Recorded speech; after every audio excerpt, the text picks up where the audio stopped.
Certificate অর্জন করতে হলে সাধনা করতে হয়, তোর তো সেই জ্ঞান নাই। তাই তুই ওই অন্য মানুষের ভুল ত্রুটি ধইরা তাদেরকে কিভাবে অপদস্থ করা যায় সেই চিন্তায় সারাটাক্ষণ ব্যস্ত থাকস। এটা তোর ভুল ধারণা। তুই আমারে জ্ঞান না দিয়া নিজেকে একটা সার্টিফিকেট অর্জন কর আগে। ভুল ধারণা সঠিক ধারণা সেটা গ্রামের সহজ সরল মানুষগুলি ঠিকই টের পাবে এক সময়। তোর মতো পুঁথিগত সার্টিফিকেট আমার দরকার নেই।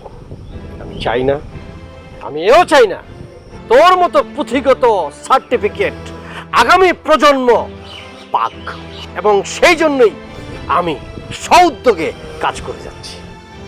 আমিও তোর মতো আন্ডার ম্যাট্রিকের সাথে কথা বলে সময় নষ্ট করতে চাই না।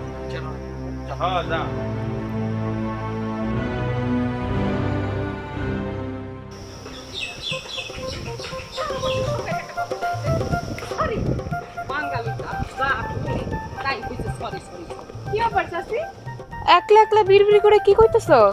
আচ্ছা শ্রেয়া, তুই আমার সত্য করে একটা কথা কত, এই গ্রামে কোনো মানুষ কি আমার ছেলেরে নিয়ে অভিযোগ করছে বা করে